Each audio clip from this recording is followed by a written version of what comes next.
What is going on, everyone? My name is Andy. Welcome back to another FPL video, and today it's captaincy ahead of Game Week 12. So last night, Champions League threw a little bit of a spanner in the works, but I'm going to talk about that and go through the other captaincy choices that people might be looking at this week, as long as some of the other matches where I'm not really convinced there's a great captain from, but they're worth talking about anyway. So if you've been enjoying the captaincy series, please do keep giving them a like. Really helps out the channel. Hit that subscribe button and I will get into it. Okay, let's just address it straight away, right? We've got to talk about Mo Salah and Liverpool. Before we come on to whether or not he's going to play, let's talk about the fixture as a whole. And I do think this is probably the best fixture of the week as it stands, because you've got Fulham, who've been poor defensively all season, third worst for expected goals conceded. I talked about this a little bit on the Game Week preview yesterday. And even if, some people I keep seeing saying they've improved a little bit, well, over the last 4 game weeks, they're still the third worst for expected goals conceded.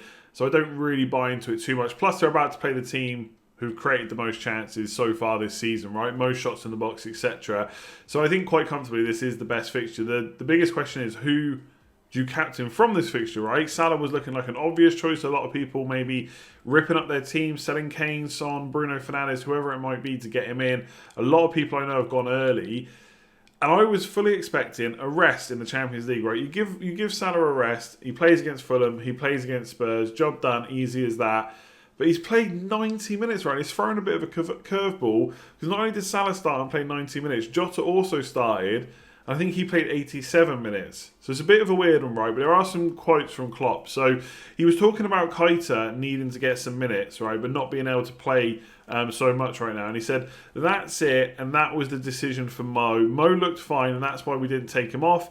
I was in contact with Mo, and he had no issues, which is why he was left on the pitch and why he started. Now, I've kind of paraphrased that a little bit, but that's basically what he was saying, right? He started because he was fine. He kept on playing because he was fine. And he has had like a bit of an enforced, this is one of those situations where I'm an optimistic owner, right? I think he's going to start. And so maybe subconsciously I'm framing what I'm saying based on that. For example, right, he had an enforced COVID break where he tested positive, so he wasn't able to train with the rest of the team. We saw that he got brought off, I think it was against Brighton, after about 63, 64 minutes. He was not happy about that. Potentially he's played to build his minutes up, to get back to full fitness, right? I don't know. What I don't see happening is him being risked in that game if it wasn't to build up minutes. There was nothing riding on that game at all. Michelin couldn't go through at all. Liverpool were already top of the group, so it didn't matter whether they won or lost really. Obviously, you want to keep winning momentum going, I get that. But it was a pretty weak team overall, and we even saw Fabinho start as well, and he got 45 minutes. So again, was that trying to keep his minutes up to make sure that he could remain fully fit? It's hard to 100% say. My money, the fact that Jota started as well, makes me think that Salah will start. They might even roll out like a 4-2-3-1 against Fulham, because it's a bit of an easier team than Spurs a few days later, and then maybe go back to the 4-3-3 against Spurs and bench Jota in that one. So it's impossible to say, right? I don't know. What I will say is, I guess actions sometimes speak louder than words, and I've got Salah and I'm definitely captaining him, and I'm sure most people that have got him will still do that. But I guess those that haven't got him, whether you bring him in or not, that's a different discussion. We'll talk about that on the stream later today, I'm sure. So yeah, what formation they play, who's going to play, I don't really know. If we assume that they're all going to start, Mo Salah is still the standout for me. Interestingly, the underlying numbers this season so far for Mane and Salah are quite close when you remove penalties. So goal threat, Mane slightly higher. Salah is a little bit more creative, so he's more likely to get you an assist or something like that. But they're still very close, and obviously, as much as we've got quite a big sample size now of like 10, 11 games, it's still much smaller than like the last couple of seasons where Salah's been brilliant. So I think this is a long way of saying Salah for me is still the standout captain this week. Would I say there's no doubt in my mind that he might not start? No, I wouldn't say that, but I think the risk is still quite small, right? He's an elite athlete. He plays all the time. I've seen lots of people tweeting me how often he plays the Champions League and then plays the Premier League. For me, it's more likely that he would miss the Crystal Palace game after Spurs, right? You play against Fulham, they're not going to be physical, right? They're going to be able to win that game with relative ease, you would imagine. You get them built up for the Spurs game, and then if people need a rest, it might not even be Salah, it could be Mane again, Jota, whatever it might be, then you rest them probably for the Crystal Palace game. the end of the day, Klopp has talked a lot about the schedule, yet he still played Salah for 90 minutes, right? He's not necessarily making all his subs every single game either. So I don't know if it's as big a deal as we are probably now panicking about following that game. And also, it's not like it's Wednesday into Saturday morning into Tuesday. It's Wednesday into Sunday afternoon. So it's like a 3-day break. And then the Spurs game's on Wednesday again. So there is a little bit less of a break between Fulham and Spurs than there is from the Champions League to Fulham. But I'm not really worried. I don't want to talk about that too much because obviously this is captaincy. So I think if you've got Mane already and you don't have Salah, maybe this is the week just to captain him and not make that swap, just in case, that minute chance that Salah doesn't start. And Jota, for me, I don't think the Champions League's really helped us out at all because I thought if he was benched against Wolves, he might play versus Fulham. I don't know. In the back of my mind now, I'm thinking they play all of them against Fulham. It's an easier team. They don't need that 4-3-3. And then they roll it out against Spurs. I could be wrong. That's what I'm going for. Not sitting on the fence. Salah to start, Jota to start, Mane and Firmino to start. Salah the best captain, and then Mane, and then Jota for me. I'm still going to captain Salah unless Klopp says something in his press conference to change my mind. Okay, so Spurs up next against Crystal Palace away. Now, I would usually, over the past couple of seasons, really like to back my captain most of the time against Crystal Palace because on their day, they can be solid defensively. But again, as I mentioned on the preview yesterday, in terms of teams to target, they are the 6th worst for expected goals conceded. So we should maybe be readjusting our thoughts on how they play and how they have been playing this season, right? And Harry Kane and Son have a knack this year of scoring goals and getting assists. So I think we've seen that plenty of times to think there could still be some goals in this, right? And despite the fact they've had some difficult fixtures, they've still put 4 goals past City and Arsenal. Obviously, they didn't score against Chelsea, but the last 3 fixtures, they still have managed to get goals. And they've also played in the last 6 game weeks, Burnley, Brighton, West Brom. So that's their last 6 fixtures. Burnley, Brighton, West Brom, Chelsea, Arsenal and City. So quite mixed. 3 relatively easy fixtures and 3 relatively tough ones. Now, I've looked at the underlying numbers, right, and I don't know what to make of Son. If anyone watched the Scoutcast pre-season, I was talking about him. We were discussing whether he's a good option. And look, sometimes you've got to keep FPL simple. My analysis was as simple as this. When Son plays, he gets points. Now, of course, he can blank, but over a course of 10 to 15 games, he'll get plenty of returns. Probably 10, 11, 12, right? It's just what he does. But I look at the last 6 game weeks, he's had just 4 shots in the box. So less than 1 a game. And you can say, look, that City, Chelsea and Arsenal are difficult. Fair enough. West Brom, Burnley and Brighton are not. So 4 shots in the box is super low. His expected goals is 0.99 and he scored 3 goals. Now, again, you can sit around and say to me, Son's a great finisher, therefore XG doesn't matter. Fully agree, right? He does usually exceed his expected goals, but not by that much, right?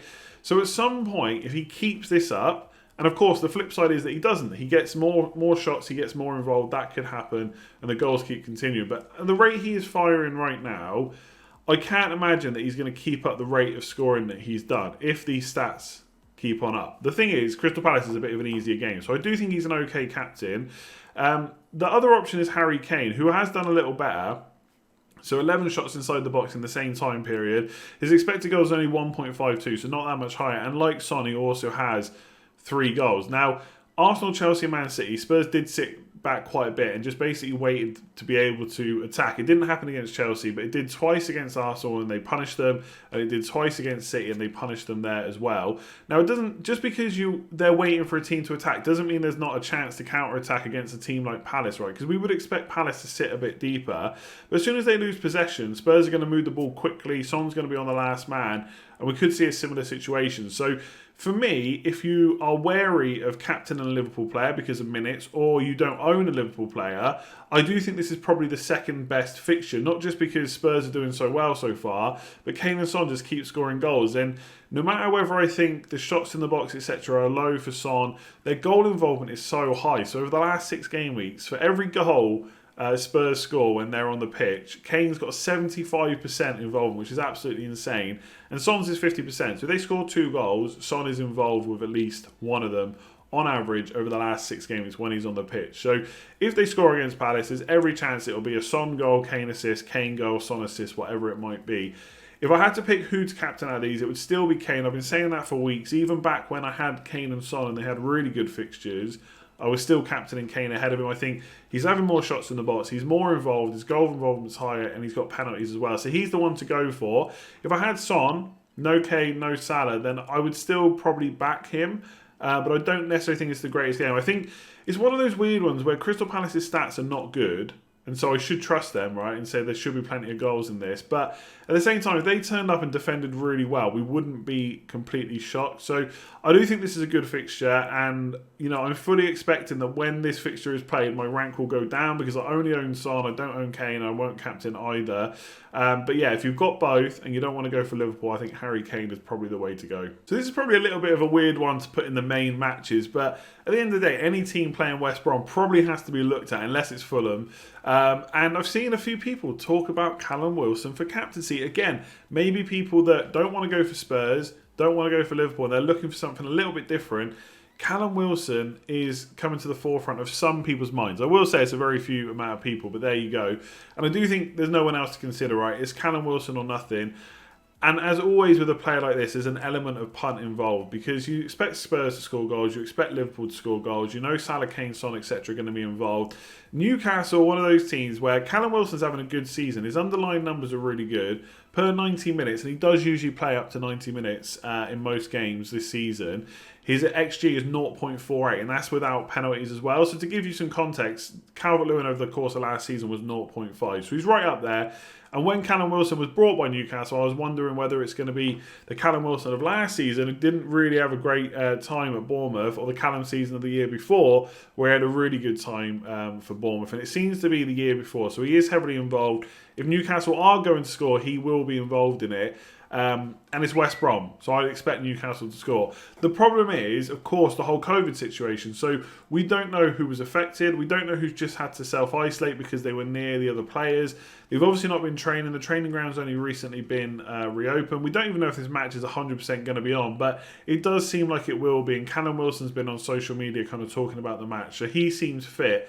The only worry is, for me, we don't know who tested positive, right? And even if they're back fit, how much did they suffer from it? We've seen like Havertz, for example, Lampard say that it hit him quite badly, even though obviously he's an elite athlete, very fit, etc. It still hurt him badly. So he's having to now recover from that. So we don't know which members of the team are affected. Now, it doesn't sound like it is Wilson, but obviously he needs someone to pass in the ball and create the chances in most situations.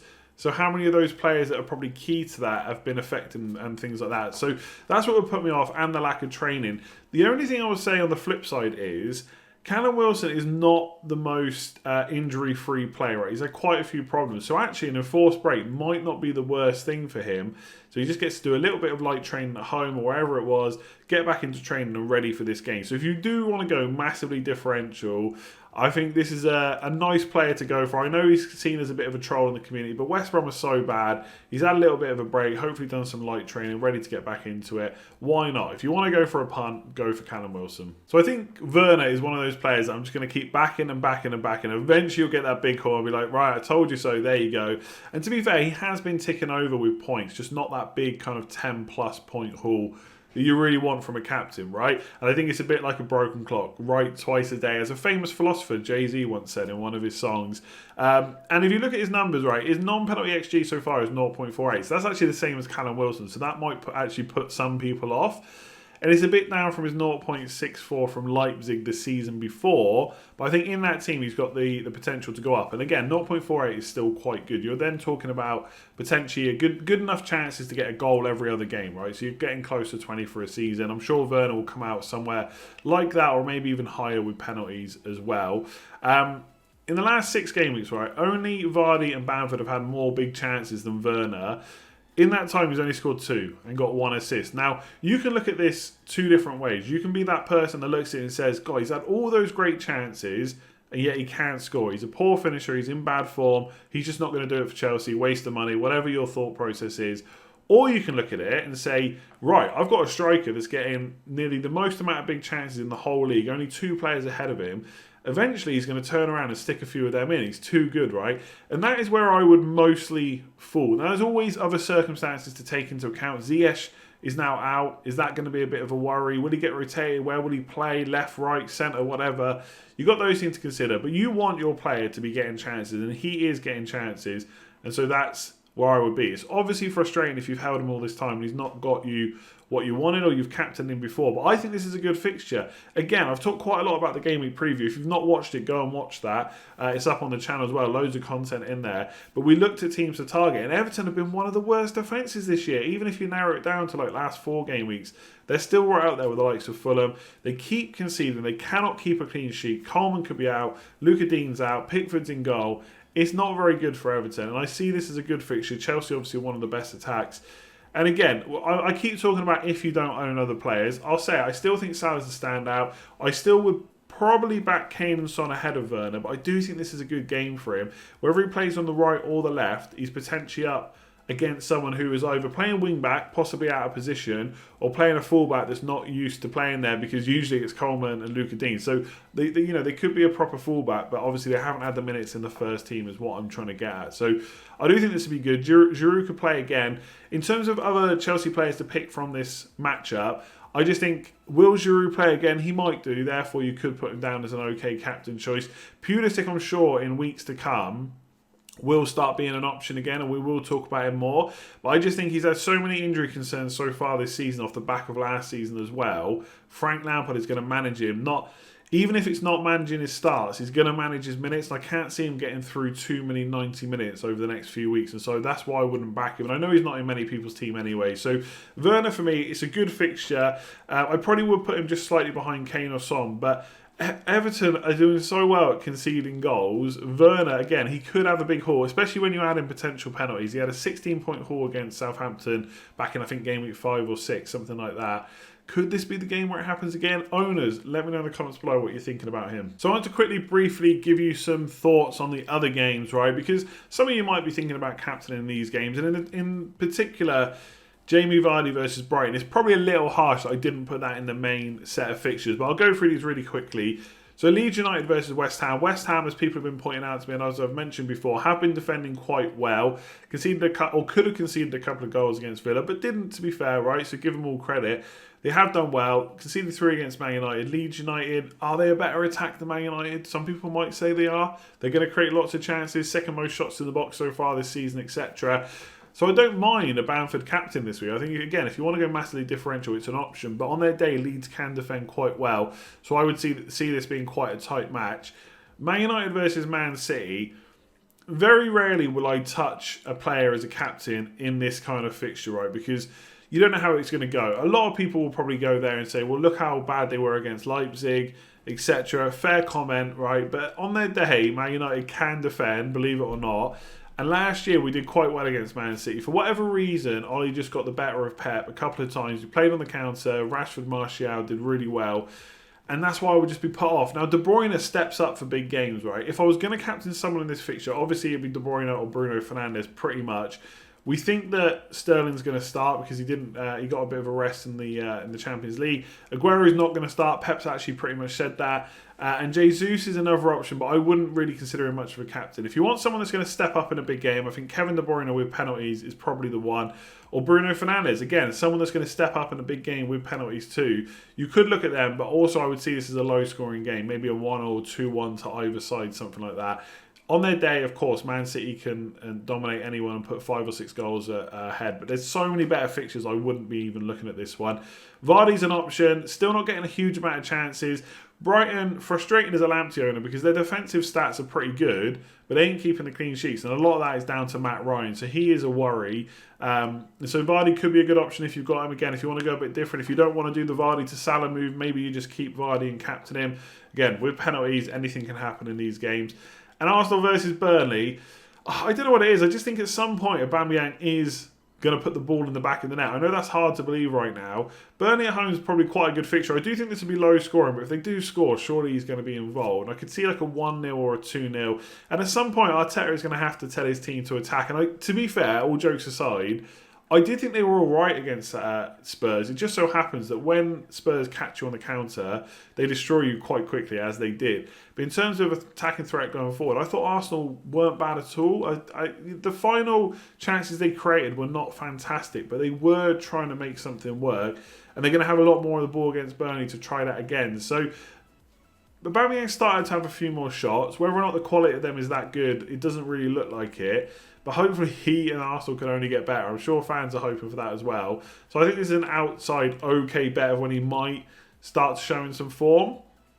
But I wouldn't captain him personally. So that's it for this one. Thanks very much for watching. Let me know below who your captain is for this week and who you think the best captaincy is as well. Because it's not always the same player, especially if you're wary of Salah. You still think he's the best, but you're going to captain someone else, for example. So let me know below, and do please hit that like button if you've enjoyed it, and subscribe if you're new around here. Like I said, I do think Salah's going to start, but don't get me wrong, I will be hitting that F5 button to refresh the Liverpool Twitter account on Sunday just to see if he actually does. So fingers crossed he does. Otherwise, vice captain for me will be Jota. I think anyone from that game that plays could do really well.